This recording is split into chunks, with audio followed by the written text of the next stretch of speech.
Hey, what's going on, guys? This is Bryce with The Strength Athlete. Now, as part of our project in TSA, the four of us coaches are each researching a different training methodology, kind of to save some time on all of our parts so that we don't each have to research four training methodologies.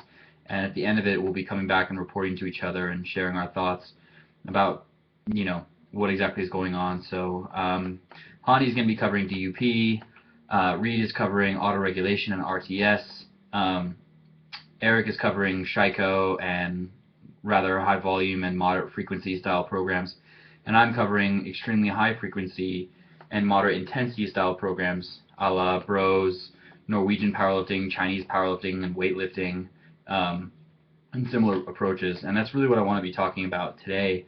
Essentially, this is a book review of Matthew Perryman's Squat Every Day, which is an outstanding book and one I recommend that you guys all purchase right now. And it's available as an ebook for I think $6 or $7, so an awesome deal. And I'll put the link in the description below so you guys can all purchase that if you're so inclined. Even if you don't end up following the training methodologies listed in the book,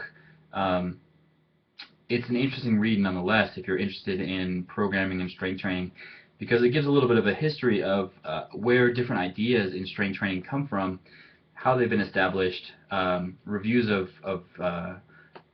applications of neuroscience as they relate to powerlifting and strength training, and what fatigue is and how it may be different from our perceptions of fatigue nowadays, and the difference in training style programs, and that we're probably capable of more than we think we're capable of. And if you're interested in philosophy as well, he touches on philosophy, complexity theory, complex systems, what else?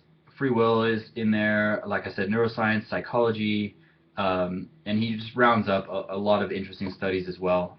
For student athletes as well, there's some great discussion in there about fatigue in general. And really, the book is organized well. As far as a book on strength training, period, I'd say that it is probably the most valuable, just given as far as how little it costs and how much information you're actually getting in return for that. So, in addition to that, I'd like to start putting on the TSA website a section about book reviews, so that we can talk a little bit more in detail than I can, just say in a video right now. A little bit more in detail about specific sections from the book, break them down, explain our thoughts and what we think about the book and training methodologies therein.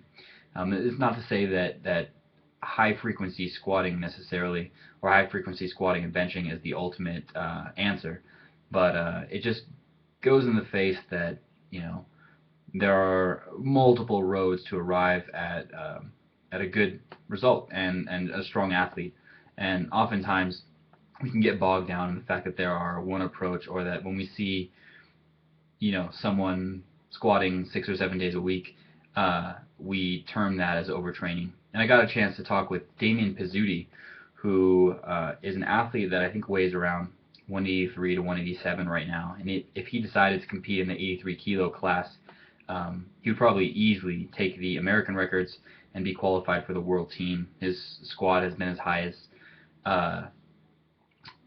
620 or something in that range. His bench press 450, his deadlift I think mid sixes as well. So for an 83 kilo athlete, it's just absurd.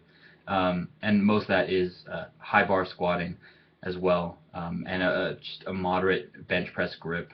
So a tremendous athlete, and he has been squatting up to 21 times per week. So that's 3 sessions per day. And it's not to say that this is what all of you guys should be doing.